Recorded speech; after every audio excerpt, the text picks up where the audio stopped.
बिस्मिल्लाहिर्रहमानिर्रहीम। Dear friends, अस्सलाम वालेकुम। मैं उम्मीद करता हूं कि आप सब खैरियत से होंगे।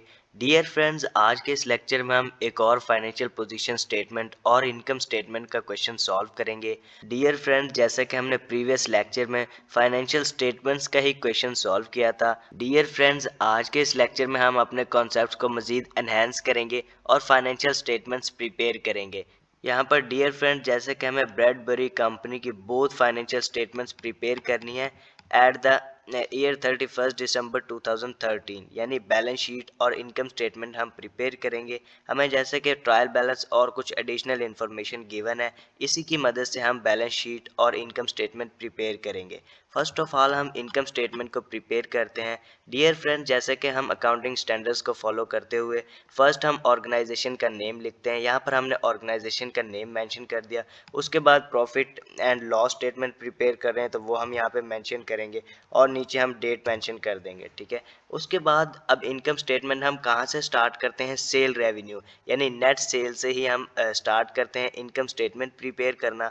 तो नेट सेल यहाँ जैसे कि हमें ट्रायल बैलेंस में क्या गिवन है, अब यहाँ पर जैसे कि रेवेन्यू की वैल्यू फोर्थ नंबर पर हमें क्या गिवन है? 12,92,000, ठीक है। तो हम एज इट इज़ यहाँ पर सेल रेवेन्यू की वैल्यू को ट्रायल बैलेंस में से मेंशन कर देंगे। डियर फ्रेंड्स, यहाँ पे सेल रेवेन्यू का जो फिगर हमें ट्रायल बैलेंस में गिवन है वो हमने एज इट इज़ यहाँ पे मेंशन कर दिया। अब जैसे कि ट्रायल बैलेंस में और कोई हमें सेल से रिलेटेड यानी सेल रिटर्न या फिर रिटर्न इनवर्ट से रिलेटेड कोई इन्फॉर्मेशन हमें गिवन नहीं है, तो यही हमारी नेट सेल्स है। तो यहीं से हम अपनी इनकम स्टेटमेंट स्टार्ट करते हैं। डियर फ्रेंड्स, अब इस सेल रेवेन्यू की टोटल वैल्यू जो कि हमें गिवन है उसमें से अब कॉस्ट ऑफ गुड्स सोल्ड की वैल्यू को हम माइनस करेंगे। कॉस्ट ऑफ गुड्स सोल्ड की वैल्यू हमें डियर फ्रेंड्स समटाइम्स यहाँ ट्रायल बैलेंस में एज इट इज यानी फिगर गिवन होता है, जैसे कि हमें सेल रेवेन्यू का फिगर गिवन था, इसी तरह समटाइम्स हमें गिवन होता है। तो जस्ट हम यहाँ से आइडेंटिफाई करके कॉस्ट ऑफ गुड्स सोल्ड की वैल्यू को माइनस कर देते हैं सेल रेवेन्यू में से और ग्रॉस प्रॉफिट फाइंड कर लेते हैं, ठीक है। अदरवाइज अब समटाइम्स हमें कैलकुलेट करनी पड़ती है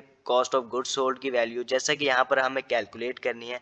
अब डियर फ्रेंड्स, यहाँ पर नीचे कुछ वर्किंग करते हैं हम कॉस्ट ऑफ गुड्स सोल्ड से रिलेटेड। यहाँ पर जैसे कि वर्किंग 1 हमने की है, ठीक है। अब यहाँ पर basic 3 elements cost of goods sold find करने के लिए क्या होते हैं, यानी opening inventory plus purchases minus closing, ठीक है। तो अब हम फर्स्ट ओपनिंग इन्वेंट्री को आइडेंटिफाई करेंगे यहाँ ट्रायल बैलेंस में, जैसे कि हमें ओपनिंग इन्वेंट्री नंबर 3 पर क्या गिवन है, यहाँ पर 39,000, ठीक है। तो यहाँ पर हमने ओपनिंग इन्वेंट्री की वैल्यू 39,000 मेंशन कर ली, उसमें हम परचेजेस की वैल्यू को ऐड कर देंगे, ठीक है। और जैसे कि इन्वेंट्री से नीचे रेवेन्यू का बैलेंस हमें गिवन है और उससे नीचे हमें परचेजेस का बैलेंस गिवन है ट्रायल बैलेंस में, ठीक है, यानी 5,50,000। तो यहाँ पर हम परचेजेस की वैल्यू का अब 5,50,000 यहाँ पे मेंशन कर देंगे, यानी इस वैल्यू को ऐड कर देंगे हम ओपनिंग इन्वेंट्री के बैलेंस में, ठीक है। इन बोथ वैल्यूज को हम आपस में ऐड कर देंगे और क्लोजिंग इन्वेंट्री जो हमें गिवन है फिगर वो हम माइनस कर देंगे।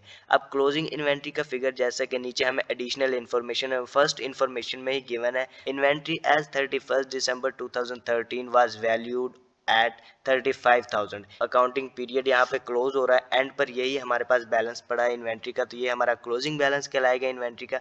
तो इस बैलेंस को हम माइनस कर देंगे इन बोथ वैल्यूज में से, ठीक है, यानी इन दोनों को आपस में ऐड करेंगे और उसके बाद इस क्लोजिंग को लेस कर देंगे। तो हमारे पास कॉस्ट ऑफ गुड्स सोल्ड का बैलेंस क्या आता है? 5,54,000, ठीक है। इस 5,54,000 का हम यहाँ पे मेंशन करेंगे, यानी सेल रेवेन्यू में से माइनस कर देंगे कॉस्ट ऑफ गुड्स सोल्ड की वैल्यू जो कि हमने वर्किंग 1 से फाइंड किया है, ठीक है। हमारे पास ग्रॉस प्रॉफिट की वैल्यू आ जाएगी, ठीक है। ग्रॉस प्रॉफिट हम यहाँ पे क्या फाइंड करते हैं? 7,38,000, ठीक है। उसके बाद अब हम कुछ एक्सपेंसेस को, ऑपरेटिंग एक्सपेंसेस को एडजस्ट करेंगे, ऑपरेटिंग एक्सपेंसेस को लेस करेंगे ग्रॉस प्रॉफिट में से और फिर profit before interest and tax find कर लेंगे, ठीक है। अब यहाँ पर हम इंटरनल कॉलम में कुछ एक्सपेंसेस को यहाँ पे एडजस्ट कर लेते हैं, आपस में ऐड कर लेते हैं और फिर फाइनल फिगर जो हम ऑपरेटिंग एक्सपेंसेस की कैलकुलेट करेंगे उसे माइनस कर देंगे ग्रॉस प्रॉफिट में से, ठीक है। अब यहाँ पे डियर फ्रेंड्स हम ट्रायल बैलेंस यानी टॉप से ही स्टार्ट करते हैं एक्सपेंसेस को आइडेंटिफाई करना, और जहाँ पे हमें कोई एक्सपेंस नजर आता है उसे हम यहाँ पे रिकॉर्ड कर लेंगे, ठीक है, यानी इंटरनल कॉलम में उसे रिकॉर्ड करते जाएंगे।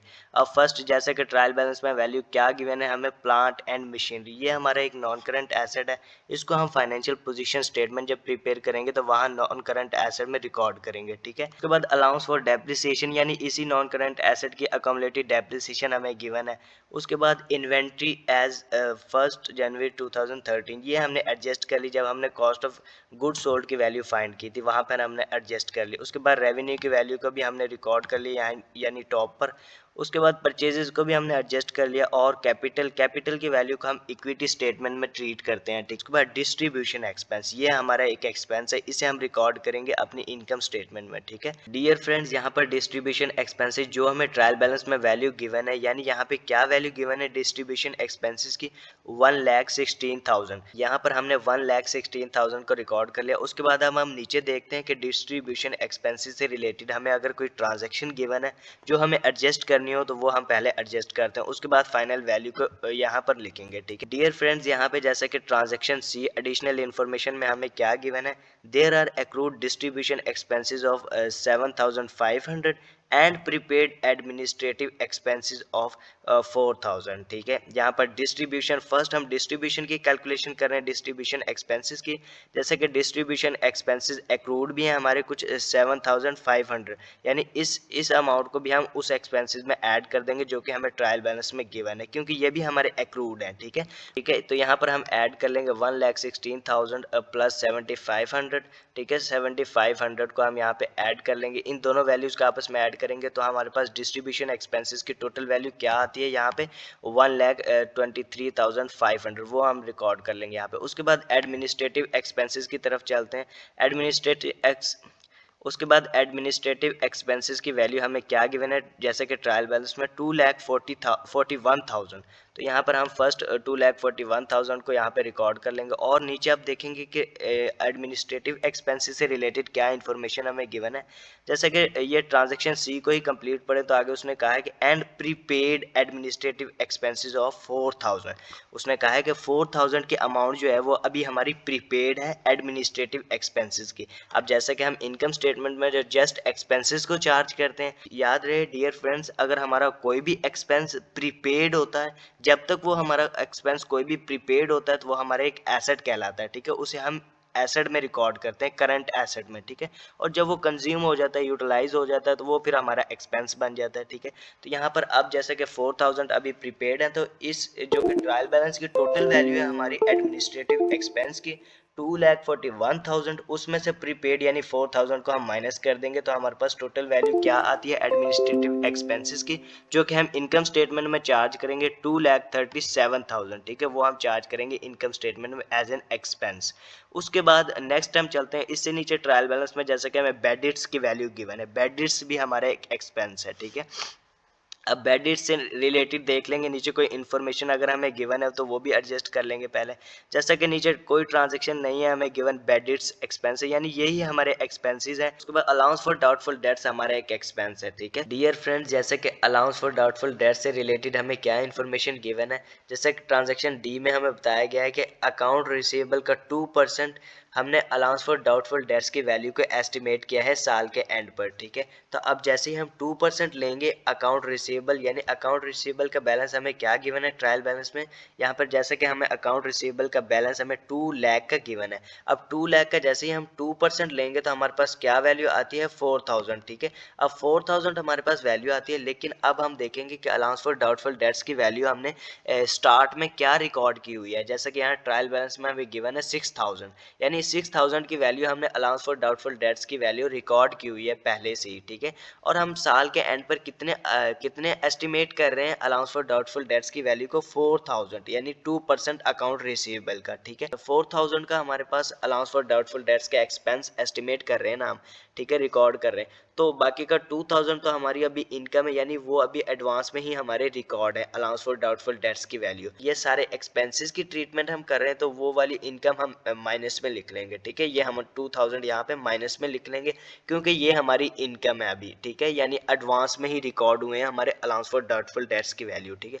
उसके बाद नेक्स्ट हमारी ट्रांजेक्शन क्या है, नेक्स्ट जैसा कि इंटरेस्ट पेड ऑन बॉन्ड, ये हम नीचे ट्रीटमेंट करेंगे। उसके बाद बैंक बैलेंस हमारा एक करंट एसेट है। अब डियर फ्रेंड्स नीचे देख लेते हैं, कोई ऐसी तो नहीं है हमारी ट्रांजैक्शन जो अभी हमें एडजस्ट करनी हो। फर्स्ट हमने एडजस्ट कर लिया, इन्वेंट्री से रिलेटेड ट्रांजैक्शन है। उसके बाद सेकंड हमारी क्या है, depreciation on plant and machinery, ये हमें यहाँ पर डेप्रिसिएशन एक्सपेंस चार्ज करना है हमें, ठीक है। अब डेप्रिसिएशन की ट्रांजेक्शन को हम कंप्लीट रीड करते हैं कि क्या इन्फॉर्मेशन गिवन है। Depreciation on plant and machinery for the year ended 31 December 2013 is to be provided at the rate of 10% of cost, ठीक है। यहाँ पर जैसे कि उसने क्लियरली मेंशन किया है कि कॉस्ट का 10% हम डेप्रिसिएशन चार्ज करेंगे मशीनरी का, ठीक है। यानी 10% अब हम कॉस्ट का ले लेंगे। यहाँ पे जैसे कि मशीनरी की कॉस्ट हमें क्या गिवन है, फर्स्ट ट्रायल बैलेंस में यहाँ टॉप वैल्यू हमारी मशीनरी की है, प्लांट एंड मशीनरी की, ठीक है। अब जैसे कि प्लांट एंड मशीनरी की वैल्यू हमें क्या गिवन है यहाँ पे 9,20,000। अब उसका हम 10% ले लेंगे और जो वैल्यू आएगी उसे हम as a depreciation expense charge कर देंगे इनकम स्टेटमेंट में। अब जैसे ही हम इसका 10% लेते हैं तो हमारे पास क्या वैल्यू आती है 92,000, ठीक है। इसको हम as a depreciation expense charge कर देंगे इनकम स्टेटमेंट में। डियर फ्रेंड्स ये जैसे कि और हमारा कोई एक्सपेंस नहीं है जो कि ऑपरेटिंग एक्सपेंस हमें एडजस्ट करना हो इनकम स्टेटमेंट में।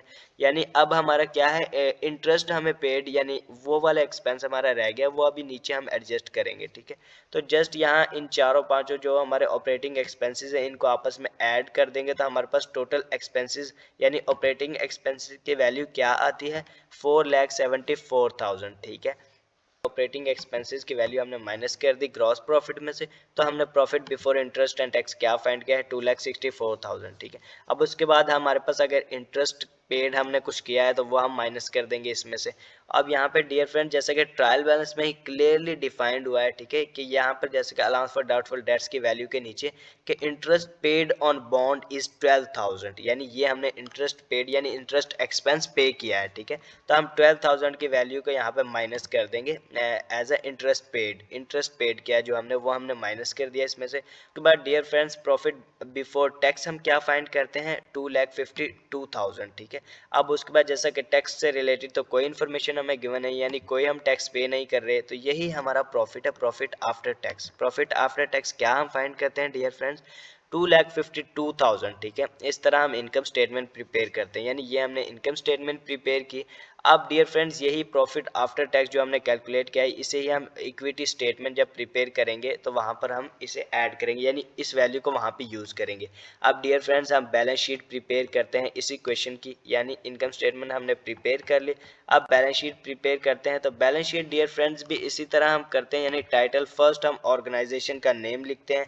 उसके बाद डियर फ्रेंड्स हम क्या लिखते हैं, यानी फाइनेंशियल पोजीशन स्टेटमेंट प्रिपेयर करें तो वो हम यहाँ पे मेंशन करेंगे और डेट मेंशन करेंगे। फर्स्ट हम नॉन करेंट एसेट्स को लिखते हैं, यहाँ पर डियर फ्रेंड्स 2 कॉलम्स में ही हम कैलकुलेशन कर लेते हैं, यानी स्मॉल ऑल कैलकुलेशन को इंटरनल कॉलम में और फाइनल रिजल्ट को हम एक्सटर्नल कॉलम में रिप्रेजेंट करेंगे, ठीक है। अब डियर फ्रेंड्स फर्स्ट हम नॉन करेंट एसेट को मेंशन करते हैं बैलेंस शीट में। तो नॉन करेंट एसेट जैसे कि यहाँ पे जैसा कि नॉन करंट एसेट हमें क्या गिवन है, प्लांट एंड मशीनरी। यहाँ पे जैसा कि टॉप पर ही प्लांट एंड मशीनरी की वैल्यू गिवन है। डियर फ्रेंड्स अब प्लांट एंड मशीनरी की यहाँ पर हम कौन सी वैल्यू मेंशन करेंगे, नेट बुक वैल्यू, यानी कॉस्ट अकमलेटेड डेप्रिसिएशन और डेप्रिसिएशन जो इस साल हमने चार्ज किया उन दोनों को माइनस करके जो नेट बुक वैल्यू इस साल हमारे पास बचेगी वो हम यहाँ पे रिकॉर्ड करते हैं, ठीक है। तो फर्स्ट जैसे कि हम कॉस्ट को रिकॉर्ड कर लेते हैं, यानी 9 लाख, यहाँ पे कॉस्ट हमारे पास क्या गिवन है 9,20,000, जैसे कि टॉप पर ही गिवन है ट्रायल बैलेंस में। उसमें से अकमलेटेड डेप्रिसिएशन जो कि वो भी ट्रायल बैलेंस में गिवन है 2,15,000, फर्स्ट हम वो माइनस कर देंगे, ठीक है। और उसके बाद इस साल हमने जो डेप्रिसिएशन चार्ज किया है एक्सपेंस इस वाले मशीनरी यानी इस एसेट का हमने जो डेप्रिसिएशन एक्सपेंस इस साल चार्ज किया है 92,000, वो भी हम माइनस कर देंगे, यानी इन दोनों वैल्यूज को माइनस कर देंगे। उसके बाद जो नेट बुक वैल्यू हमारे पास रहती है वो हम एक्सटर्नल कॉलम में लिख लेंगे, ठीक है, 6,13,000, ठीक है। ये हमारे पास नॉन करंट एसेट की वैल्यू आ गई, ठीक है। उसके बाद डियर फ्रेंड्स और कोई नॉन करंट एसेट हमें गिवन नहीं है, जस्ट अब हम करंट एसेट को वन बाय वन यहाँ पे ट्रीट करते हैं, उनकी वैल्यूज को लिखते हैं और टोटल करंट एसेट की वैल्यू भी हम फाइंड कर लेते हैं। फर्स्ट अब डियर फ्रेंड्स करंट एसेट में हम इन्वेंट्री की वैल्यू को लिखते हैं, ठीक है। इन्वेंट्री की वैल्यू कौन सी हम यहाँ पे करंट एसेट में लिखते हैं, क्लोजिंग इन्वेंट्री। अब क्लोजिंग इन्वेंट्री जैसे कि यहाँ पे first additional transaction additional information में फर्स्ट ट्रांजेक्शन की हमारी क्या है, क्लोजिंग इन्वेंट्री से रिलेटेड है। और क्या वैल्यू हमें क्लोजिंग इन्वेंट्री की गिवन है 35,000, तो 35,000 को हम यहाँ पे मेंशन कर लेते हैं इन्वेंट्री की वैल्यू, ठीक है। ये करंट एसेट में हमने रिकॉर्ड कर ली। उसके बाद और करंट एसेट कौन सा, ट्रेड रिसीवेबल हमारा एक करंट एसेट। ट्रेड रिसीवेबल की वैल्यू अब यहाँ पे क्या मेंशन करेंगे, जैसे कि मैंने बताया कि ट्रेड रिसीवेबल के बैलेंस में से हम accommodated allowance for doubtful debts, ठीक है, accommodated balance of allowance for doubtful debts की वैल्यू को माइनस कर देते हैं और जो नेट आता है उसे हम एक्सटर्नल कॉलम में लिख लेते हैं एज अ करंट एसेट, ठीक है। रिसीवेबल, ट्रेड रिसीवेबल के अमाउंट लिखते हैं यहाँ पे, ठीक है। तो जैसे कि ट्रेड रिसीवेबल का बैलेंस हमें ट्रायल बैलेंस में 2 लाख का गिवन है और उसके बाद हमने डियर फ्रेंड्स यहाँ पे एस्टिमेट कितने किए हैं अलाउंस फॉर डाउटफुल डेट्स की वैल्यू साल के एंड पर 2% ऑफ अकाउंट रिसीवेबल का, ठीक है। तो अकाउंट रिसीवेबल का जब हमने 2% लिया है, यानी इसी वैल्यू का हम 2% लेंगे तो हमारे पास क्या आता है 4,000, ठीक है। तो यानी 2 लाख में से 4,000 को हम माइनस कर देंगे, ठीक है। और माइनस करने 4,000 को माइनस करने के बाद जो वैल्यू हमारे पास आते हैं 1,96,000, वो हम बाहर वाले कॉलम यानी वो हम रिकॉर्ड कर लेंगे यहाँ पर, ठीक है, as a current asset trade receivable के अमाउंट, ठीक है। उसके बाद और हमारे पास कौन सा करंट एसेट है, प्री पेमेंट भी हमारा एक करंट एसेट है, ठीक है। कोई भी एक्सपेंस हमारा अगर प्रीपेड हो, जब तक वो एक्सपेंस कंज्यूम ना हो जाए, यूटिलाइज ना हो जाए, वो हमारा एक एसेट कहलाता है, ठीक है, करंट एसेट। तो करंट एसेट प्री पेमेंट की वैल्यू जैसे कि यहाँ पे नीचे ट्रांजेक्शन में ही हमें ट्रांजेक्शन सी में जैसे कि क्लियरली डिफाइंड था कि हमारे there are the accrued distribution expenses 7,500, ये तो हमारे एक्रूड है यानी एक्सपेंसेस इनकर्ड हो गए हैं, ठीक है, डिस्ट्रीब्यूशन एक्सपेंसेस। लेकिन आगे उसने कहा कि प्रीपेड एडमिनिस्ट्रेटिव एक्सपेंसेस ऑफ 4,000, यानी ये हमारे एडमिनिस्ट्रेटिव एक्सपेंसेस 4,000 अभी प्रीपेड है, तो 4,000 प्रीपेमेंट की वैल्यू हम यहाँ पे रिकॉर्ड कर लेंगे, ठीक है। उसके बाद बैंक हमारा एक करंट एसेट है, बैंक का जो भी बैलेंस हमें ट्रायल बैलेंस में गिवन है वो भी हम यहाँ पे रिकॉर्ड कर लेंगे, ठीक है। बैलेंस, बैंक का बैलेंस जैसा कि लास्ट में गिवन है, क्या फिगर गिवन है 58,000, तो 58,000 हमने बैंक का बैलेंस यहाँ पे रिकॉर्ड कर लिया, ठीक है। अब जैसा कि और कोई हमारा करंट एसेट नहीं गिवन, यानी इन चारों करंट एसेट को भी हम आपस में ऐड कर देते हैं, तो टोटल करंट एसेट की वैल्यू हम क्या फाइंड करते हैं 2,93,000, ठीक है। अब 2,93,000 और 6,13,000 दोनों एसेट्स को हम आपस में ऐड कर देंगे, यानी नॉन करंट एसेट और करंट एसेट। तो यहाँ पर हम टोटल एसेट्स की वैल्यू क्या फाइंड करते हैं 9,06,000, ठीक है। अब उसके बाद हम इक्विटी और लाइबिलिटी के पोर्शन को सॉल्व करते हैं। फर्स्ट हम इक्विटी का पोर्शन सॉल्व करते हैं। इक्विटी का पोर्शन डियर फ्रेंड्स हमें क्या यानी क्या क्या ट्रीटमेंट करते हैं इक्विटी के पोर्शन में, यानी बेसिक 3 एलिमेंट्स है जो इक्विटी स्टेटमेंट के, वो हमारे क्या हैं, opening capital plus net profit और माइनस ड्राइंग्स, ठीक है। तो ओपनिंग कैपिटल की वैल्यू जैसे कि हमें यहाँ ट्रायल बैलेंस में ही गिवन है, ओपनिंग कैपिटल की वैल्यू हमें क्या गिवन है, जैसे कि यहाँ पे क्लियरली मेंशन है 1,73,000, तो 1,73,000 हमने यहाँ पे ओपनिंग कैपिटल का बैलेंस रिकॉर्ड कर लिया इक्विटी स्टेटमेंट में, ठीक है। और उसमें नेट प्रॉफिट यानी इस साल जो हमने अर्न किया है प्रॉफिट, वो हम यहाँ पे ऐड करेंगे, ठीक है। जैसा कि इस साल हमने क्या प्रॉफिट अर्न किया है, ये इनकम स्टेटमेंट हमने प्रिपेयर किया है 2,52,000, तो यहाँ पर हम रिकॉर्ड कर लेंगे 2,52,000 नेट प्रॉफिट की वैल्यू को, ठीक है। और ड्राइंग की वैल्यू जैसे कि ट्रायल बैलेंस में भी हमें कोई नहीं गिवन, यानी ड्राइंग्स हमारी जीरो है, तो जस्ट हम इन दोनों वैल्यूज को आपस में ऐड कर देते हैं, तो हमारे पास टोटल क्या आता है डियर फ्रेंड्स, यहाँ पे 4,25,000, ये हमारी क्लोजिंग कैपिटल यानी इक्विटी की वैल्यू हमने फाइंड कर ली, ठीक है। अब कुछ लाइबिलिटीज का टोटल भी हम फाइंड करते हैं और इन दोनों वैल्यूज को आपस में ऐड कर देंगे। अब लाइबिलिटीज फर्स्ट ट्रायल बैलेंस में हम देखें तो हमारे पास नॉन करंट लाइबिलिटीज लोन की गिवन है, लोन की टोटल अमाउंट जो गिवन है वो हम यहाँ पे रिकॉर्ड करेंगे, ठीक है डियर फ्रेंड्स। टोटल अमाउंट यानी वो हमारी करंट नॉन करंट लाइबिलिटी है, लोन की जो टोटल अमाउंट हमें गिवन है ट्रायल बैलेंस में। यहाँ पे जैसे कि लोन की अमाउंट हमें क्या गिवन है 4 लाख, तो 4 लाख यहाँ पे हम रिकॉर्ड कर लेंगे, ठीक है, लोन के अमाउंट को। ये लोन के अमाउंट हमने 4 लाख से रिकॉर्ड कर ली, ठीक है। उसके बाद नॉन करंट लाइबिलिटी और हमें कोई नहीं गिवन यहाँ पे ट्रायल बैलेंस में। बाद हम करंट लाइबिलिटीज की तरफ चलते हैं, तो करंट लाइबिलिटीज में फर्स्ट हमारी करंट लाइबिलिटी क्या है, पेबल्स कंट्रोल अकाउंट, ठीक है। पेबल्स हमारा एक करंट लाइबिलिटी अकाउंट है, तो यहाँ पे पेबल्स के अमाउंट को हम रिकॉर्ड कर लेते हैं। जैसे कि ट्रायल बैलेंस में हमें पेबल्स की वैल्यू क्या गिवन है यहाँ पे 73,500, तो यहाँ पर हमने 73,500 को रिकॉर्ड कर लिया। उस जैसा कि ट्रायल बैलेंस में हमें कोई करंट लाइबिलिटीज गिवन नहीं है, तो यहाँ नीचे हम देखते हैं एडजस्टमेंट में जैसे कि हमारी एक करंट लाइबिलिटीज गिवन है, ठीक है। क्या करंट लायबिलिटी हमें गिवन है, जैसे कि ट्रांजैक्शन सी को ही हम पढ़ें तो there are the accrued distribution expense, यानी कुछ हमारे एक्रूअल्स हैं, हमारे एक्सपेंसेस इनकर्ड हो गए लेकिन अभी हमने पे नहीं किए, वो हमारे एक्रूड एक्सपेंसेस कहलाते हैं, यानी हमारी लायबिलिटी इनकर हो गई तो वो हमारी एक लायबिलिटी है, यानी वो हम रिकॉर्ड कर लेंगे 7500। जैसे कि लास्ट ट्रांजेक्शन में उसने क्लियरली डिफाइन कर दिया है कि no interest has been accrued on the loan, यानी लोन के ऊपर कोई हमारा एक्रूवल नहीं है, ठीक है, कोई हम एक्रूवल रिकॉर्ड नहीं करेंगे क्योंकि यहाँ पर जस्ट यही हमारी लाइबिलिटीज है जो हमने वन बाय वन रिकॉर्ड कर ले। तो अब इन तीनों वैल्यूज को यानी नॉन करंट लाइबिलिटीज और करंट लाइबिलिटीज इन तीनों का आपस में ऐड कर देंगे तो टोटल लाइबिलिटीज का हम टोटल क्या फाइंड करते हैं, यानी टोटल लाइबिलिटीज का बैलेंस हम क्या फाइंड करते हैं 4,81,000। डियर फ्रेंड्स, हमें टोटल इक्विटी एंड लाइबिलिटी का टोटल फाइंड करना है, यानी टोटल इक्विटी का बैलेंस जो हमने फाइंड किया है क्लोजिंग कैपिटल यानी 4,25,000, उसको ऐड कर देंगे टोटल लाइबिलिटी के बैलेंस में 4,81,000 में, ठीक है। तो हम टोटल इक्विटी एंड लाइबिलिटी का बैलेंस क्या फाइंड करते हैं 9,06,000, ठीक है। डियर फ्रेंड्स, यहाँ पे जैसे कि हमने टोटल एसेट का बैलेंस भी यही फाइंड किया है 9,06,000, यानी हमारी बैलेंस शीट आपस में टैली हो गई है, ठीक है। डियर फ्रेंड्स, इस तरह से हम कुछ रूल्स एंड रेगुलेशंस को फॉलो करते हुए income statement and balance sheet prepare करते हैं। डियर फ्रेंड्स, अगर आज के इस लेक्चर से रिलेटेड आपके माइंड में कोई भी क्वेश्चंस हो, कोई भी पॉइंट जो आपको क्लियर ना हुआ हो, डियर फ्रेंड्स आप कमेंट्स के थ्रू हमसे पूछ सकते हैं। डियर फ्रेंड्स, अब आपसे एक छोटी सी रिक्वेस्ट है कि हमारे चैनल को सब्सक्राइब कीजिएगा, लाइक कीजिएगा और अपने फ्रेंड्स के साथ शेयर कीजिएगा। डियर फ्रेंड्स, हमें नेक्स्ट वीडियो तक इजाज़त दीजिए। अल्लाह हाफिज़।